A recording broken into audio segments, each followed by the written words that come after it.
This podcast is brought to you by Most Valuable Podcasts, leading the league in podcasting entertainment.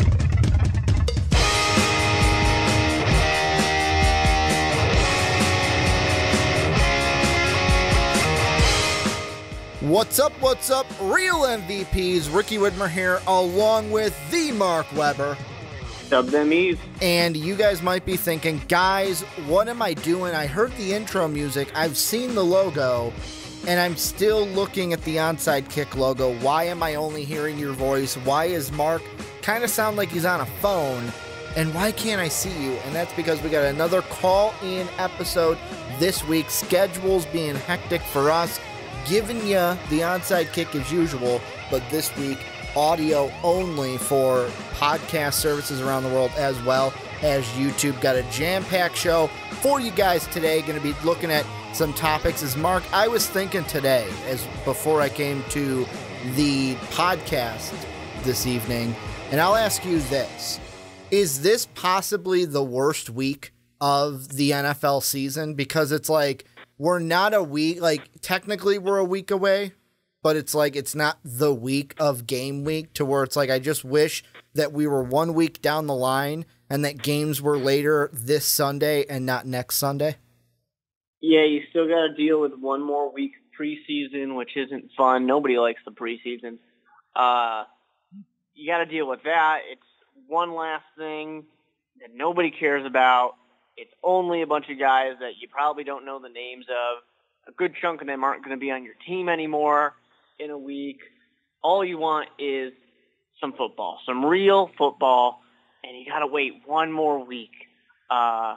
So yeah, this is a rough week for most football fans. And the thing that sucks most about it is, like, I was listening to ESPN 1000 here in Chicago, and they were interviewing somebody, and he goes, yeah, unless you have to watch that last preseason game, he's like, just don't watch it. There's no point to watching that last preseason game. But we got a jam-packed show for you guys. Going to be talking about Dez Bryant and the Browns. Going to be looking at Carson Wentz, and will he be ready for week one? And then we're also going to dive into this Odell Beckham contract, this extension that got signed earlier this week. I believe it was yesterday as we're recording this on Tuesday. But before we get into everything, a little bit of housekeeping here at the beginning. Number one, make sure to go to patreon.com/most valuable podcast, where you can help support MVP each and every month. At the $10 tier, you can join a podcast each month. You are at that tier. And got to give a shout out to Trevor Kinney, one of our newest patrons. And like I was saying on the Primetime Podcast, it's kind of like one of those first time, long times for Trevor's. He's been a fan forever, but now is at the $10 tier. So a special shout out for Trevor giving in the pledge this week. And then also make sure to go down into the description. The Primetime Podcast, I wore the shirt this week. You can get the MVP t-shirt down below in the description. You can also find our shop at mostvaluablepodcast.com, where you can catch MVP each and every day. And then last but not least, make sure to go on to iTunes, go on to Apple Podcasts, give the Onside Kick a 5-star rating. It would really mean the world to us. And then type in a little something about why you like listening to the podcast. Whether you're on, if you're even on or if you're on YouTube, still go over there. Let us know why you like listening to it. It would mean the world to us. But Mark, let's dive into this episode. And the first thing we're looking at is Dez Bryant and the Browns. Apparently, the Browns have offered Dez Bryant a less than $5 million deal. Dez has tweeted about it, saying that he has an offer sitting in his phone from the Browns. I will ask you, I'm changing it on the fly. Not should the Browns sign Dez Bryant, will the Browns sign Dez Bryant before the season starts or in the first part of the season? So I'm kind of convinced that the reason why Dez Bryant hasn't taken this offer, I mean, there's a good reason of he's hoping to drum up interest still. He wants more money. He saw that. Or a better barely team. Above the vet minimum, and he was like, whoa, hold on. And that's why he, sent out social media. I don't remember if it was Instagram, Twitter, or where it was, but he sent it out saying, hey, I got some offers here. I think that somebody else, if you're still thinking about Dez, you're going to have to make your offer now. You know, he's trying to drum something up. It doesn't seem like it's worked so far. But that kind of goes to a big question for me, you know, of why. And we're going to get into that, but why nobody was interested in Dez Bryant. I do think that the Browns should sign him, because why not? I actually think that the Browns are pretty all right. You know, they're pretty good at wide receiver already. They don't really necessarily need an upgrade. But I firmly stand by my stance of Dez Bryant is a good wide receiver that has had a couple down years, but those down years are because of a change of quarterback. A quarterback not as talented, even though he came in hot, but not as talented as Tony Romo was when Dak Prescott came in. And Dak Prescott and Dez just didn't have that same relationship. A better quarterback or a different quarterback can easily bring Dez back to the way he used to be, a 1,000-yard receiver. I'm kind of at this point wondering if maybe Dez Bryant is just sitting on this contract, not signing it because he doesn't want to go to the preseason. He just wants to go out there and play real football games. He doesn't want to be on Hard Knocks. He doesn't want to deal with that. He just wants to go out there and play some football. So he's going to wait till the preseason's over or almost over and say, all right, Cleveland, sure, let's do it. Well, and I mean, the thing for me of the question whether or not the Browns originally, I'm asking, like, should they sign Dez Bryant is basically, it has nothing to do with his physical ability. It has nothing to do with his football ability on the field, because we have seen what Dez Bryant can be. He can be one of the top wide receivers in the league. However, the thing that you got to take into consideration with Dez is all of the drama, all of the attitude that you are going to get with him. And I mean, for a Browns team, I find it weird that even like you brought up Hard Knocks, and technically he was already on it because he was on that second episode. And the thing that makes me laugh about that is every single person on that team was like, ooh, Dez is here. Ooh, Dez is here. Ooh, look at Dez. Where's Dez? This and that. And then they show Todd Haley, and Todd Haley's like, I don't know, is he in shape? Like, can he play? Like, that was all Todd Haley was concerned about. Also, Todd Haley is the only good coach in the room. Yeah, he's the only one that doesn't care about the glitz and the glamour. He just wants to win some football games. I feel like this is almost a too good to be true story for the Browns, because you already have, like, if you sign Dez Bryant, you have to look then at your top three wide receivers. You have your number one wide receiver goes on episode 1 of Hard Knocks, puts this really good, like, people are like, oh my God, it was one of the best Hard Knocks speeches from Jarvis Landry in episode 1. But then on the other side, it's like, you know, and he was kind of rambling and stuff. Then it's like the latest episode, he was starting fights on practice, and like part of me is looking at Jarvis Landry going, I don't know, like his head's in the right place, but is he going to be able to help this team win? Then you have Josh Gordon, who hasn't played in a football game, I believe, since 2013, which is insane. Right there, it's like, I don't know what I'm going to get from you. Will you even be a consistent person on the field? And then you have Dez Bryant, who was, I'm kind of going to say it's almost like he's the lesser T.O., where it's like, yeah, the ability on the field was great, but all the, I don't even want to say off the field, but all of the problems with your personality and everything away from your football ability is why the Cowboys eventually got rid of you. I know that the Dak Prescott not really using Dez Bryant like Tony Romo did. He wasn't Dak's guy like Romo and Dez were. But on top of that, it was a lesser headache for the Cowboys to say, you know what, we're going to get rid of you and not keep you around. And if those are your three wide receivers for the Browns, are you willing to deal with the potential headaches that you could get from all three of those guys if it means maybe winning more than 0 games like you didn't win last season. Well, when it comes down to it, bottom line, you got to win games. Mm-hmm. And I think that the Cleveland Browns should be at that point to where the only thing that matters is, are we going to win games? And, you bring in a guy like Landry, you have Gordon as well.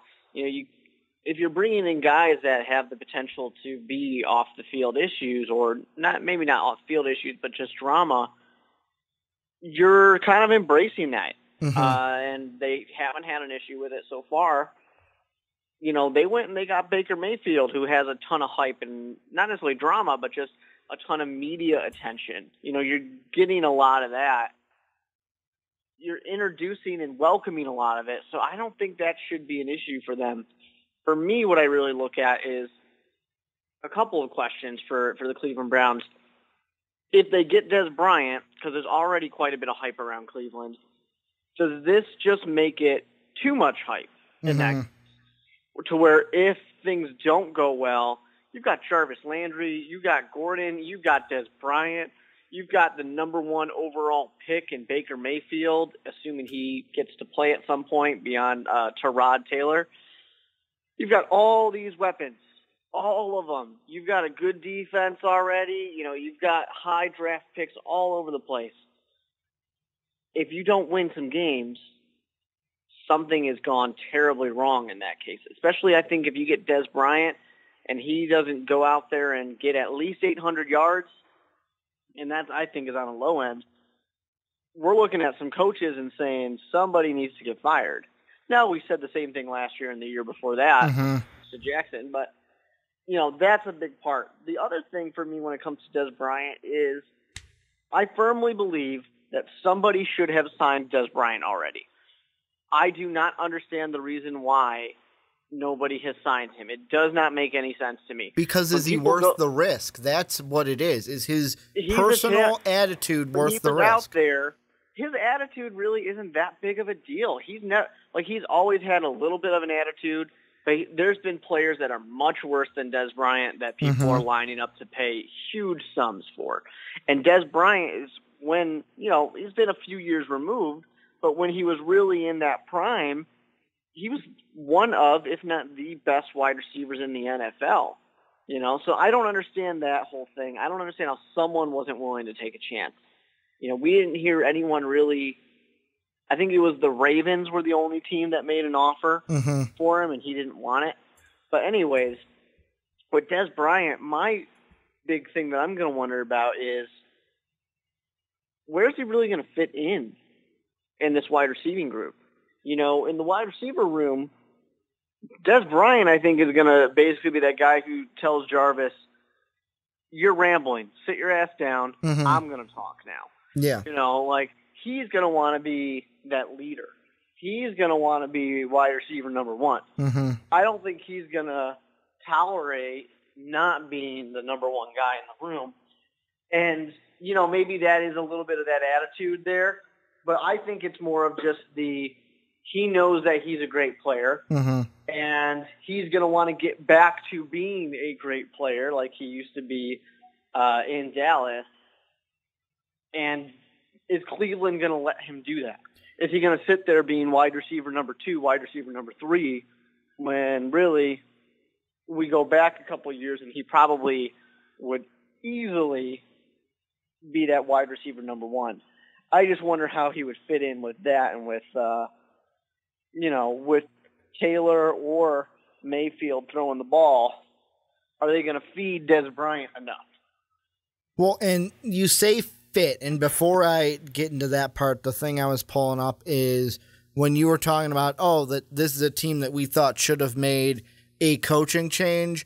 I have been on the bandwagon for the last 2 weeks, and this is a Hard Knocks overreaction, but I don't really care. I think it'll happen.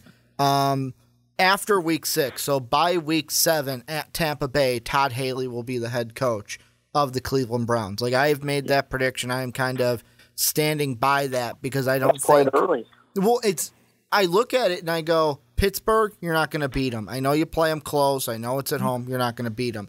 You got New Orleans, Mark's Super Bowl team. You're not going to beat them. The Jets, you possibly could. maybe. The Raiders, you possibly could. So that's 2 wins, maybe, but I don't see you getting 2 wins. Maybe 1 if you're lucky. Then it's the Ravens, who you're not going to beat, and the Chargers, who you're not going to beat. So there's a possibility you're 2-4 at best, 1-5 or 0-6 in your first 6 games. And at that point, I think Hugh Jackson's got to go, because obviously at that point it's proven nothing is changing with the Browns. But the thing I want to get to with Dez Bryant is what you said about fit. And like Josh Gordon, you can almost push to the side, because like I said, he has not started a game for the Browns since 2013. So to me, he's almost irrelevant out there. Prove to me that you're going to be consistently out there. But for the sake of the conversation, I'm going to include him. You've got a guy like Jarvis Landry, who last year had 112 receptions and was targeted 161 times in Miami. You've got a guy like Josh Gordon, who the last time he started, he was targeted 159 times, 87 receptions. And then you got a guy like Dez Bryant, who even last year when he wasn't the number 1 guy, 132 targets and 69 receptions. And one of the biggest things that Dez has been, that we have kind of harped on him in Dallas for, and this was especially during the once Dak Prescott got to town, was if he's not getting the ball, he is going to complain. There are so many targets that you can have in an NFL season. How do you keep all 3 of these guys healthy? And Josh Gordon, I know, like I said, I'm kind of pushing him off to the side, mainly looking at Jarvis and Dez Bryant. There are so many targets to go around. If Gordon is in this conversation and consistent, that's just another mouth to feed, and it might be impossible to make all 3 of these guys happy when it comes to the targets and the kind of opportunities that they're going to have to catch passes from either Tyrod or Baker Mayfield, depending on what part of the season it is. Yeah, it certainly is possible, and you do have to spread the ball around. But, you know, when it comes to just 2, because Josh Gordon, like, he's kind of back, I guess. He's going to be ready to play week 1, I guess, if the Browns want him to. But I doubt he knows the playbook or anything like that, so it might take a little bit. And then that's assuming that everything goes well with his transition back into football. But teams have had, I mean, a 1-2, like Jarvis Landry, Dez Bryant, I don't think that's an issue, you know, so much. It's just when you put in one more guy like Josh Gordon, that's going to be difficult to, you know, make sure you get everybody those touches. Unless everybody is just going to be, you know, happy a little bit less. Mm-hmm. But, you know, really, it's definitely possible. Teams have had it before where they have 2 guys right around 1,000, and then whether it's the tight end or whether it's a 3rd wide receiver that is, you know, right around that same area, it can be done. You just have to have that nice, efficient passing attack, which Hugh Jackson hasn't shown that he can have a team that has efficient anything. Mm-hmm. So the coaching part of it, I think, is the biggest issue. But, you know, Todd Haley as an offensive coordinator can do good things. Maybe he can kind of be the thing that saves it. But Hugh Jackson's also, you know, a guy who wants his control of his offense. And I don't know if he's going to really stand in the way of this team or not. Something tells me that he will. Yeah, and I mean, the main piece of evidence to that is I go back to episode 1 of Hard Knocks, and I know people are going to say, guys, you're harping too much on Hard Knocks, but it gives us an insight to what's actually going on. I just think back to that episode 1 that we talked about where the coaches in the room had a problem with something, and Hugh Jackson basically said, deal with it, I'm the head coach, in nicer words, or he tried to make them nicer words. But basically he said, deal with it, I'm the head coach. When you're in this chair, and then you made the joke, yeah, Todd Haley will be later this season, then you can make those kinds of decisions I just think when it comes to Dez Bryant and the Browns, here's what needs to happen. Dez Bryant is at a point in his career that I'm going to use a reference that I've used on the Fast Break numerous times. I was listening to Charles Barkley on some radio program in the past, and I think it was Dan Patrick, and he was talking about there was a time where he was in, I want to say it was Philly, or what might have been Phoenix. It was later in his career, for sure. And he was starting, and he wasn't really playing well. And he's like, you know what? I went to the coach and I said, hey, I'll come off the bench, put this younger player in because he deserves time and he would be better as a starter, and I'll come off the bench and I'll help the team in that role. Dez Bryant needs to be this player, I want to say kind of like we're seeing with Brandon Marshall and Adrian Peterson, where it's like you might think you are worth more than the $5 million contract or the less than $5 million contract that the Browns have offered you. But if it's a 1-year contract, this could be a year for you to take a deal that's less money, might be less than you think you're worth, but it's less money, and you can use this to A, show you still got it, and B, to show other teams and kind of be an interview process of, hey, I am not a distraction when it comes to the non-football part of things. Because you asked the question, how are there not more teams interested in Dez Bryant? And I'm telling you, most teams are saying, nah, we're good. We're not willing to take that risk when it comes to Dez. Yeah, and I still don't get it because teams will, jump all over themselves to get guys who have worse issues, who have more drama, who are proven to have issues in locker rooms. And Dez Bryant is not necessarily is. We got to see if he can get back to that. But Dez Bryant has been better than a lot of those guys have been, too. So I just don't get it. I understand the wording and what is being said of why teams aren't going for it, but I still stand there and I say there are teams out there that would greatly benefit from Dez Bryant. And even if Dez Bryant is only going to be like he was the last 2 years, right around 800 yards, that's still going to be a big benefit for some teams that could really use somebody like Dez Bryant's talent to push them either into the playoffs or take them to that next level within the playoffs. Well, and let's be honest, the last thing I'll kind of bring up with this is part of it too can be seen that, hey, Dez Bryant, you put yourself in this situation because you had a 3-year deal thought to be in the neighborhood of $21 million. This is from the CBS Sports article that I'm looking at.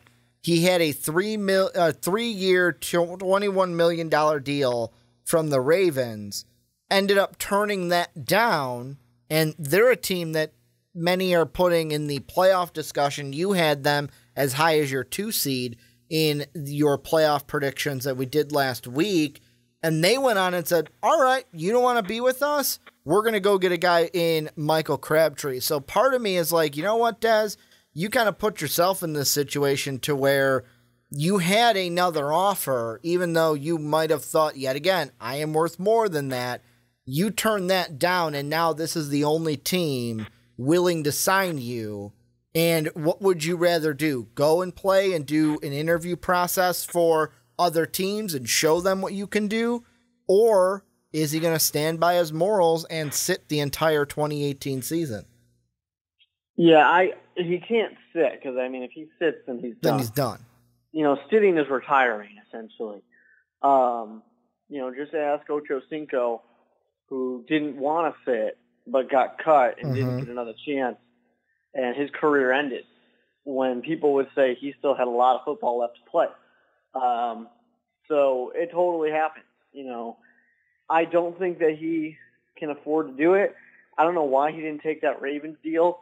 I don't know what that conversation was like between him and his agent, but his agent needed to do pretty much everything short of forging Dez Bryant's signature on the contract because he didn't have anything else at the time, and it was late, and he kind of missed out his opportunity to be one of those early guys on a team that was shooting to get, some of the top levels of wide receiver talent. So, yeah, I don't know what happened in that conversation. I'm very interested to know exactly why he didn't go to the Ravens. If it is that simple of just, I think I'm worth more, or Dez Bryant just said, I don't think that Joe Flacco is that good of a quarterback. So I don't think he's going to be able to do enough for me. He's a guy who worked with Tony Romo for a long time, and he had a great career because of Tony Romo. So Dez Bryant then has to go work with Dak Prescott, a quarterback who has not put up the Tony Romo numbers, and all of a sudden his career seems to be going in the wrong direction. So maybe that alone was enough to say, I'm not sure if I'm ready to work with one of these lesser guys like Joe Flacco in that case. But, it's not that much better in Cleveland. And I mean, that could very much be because we know what Jalen Ramsey thinks of Joe Flacco. And like he said, Joe Flacco sucks. But this is where you guys come in. Let us know what you think down below in the comment section. Will Dez Bryant sign with the Cleveland Browns? Should he sign with the Cleveland Browns? Should he hold out for a different team? What if you're a Cleveland fan, do you even want Dez Bryant on your team? Let us know what you guys think down below in that comment section.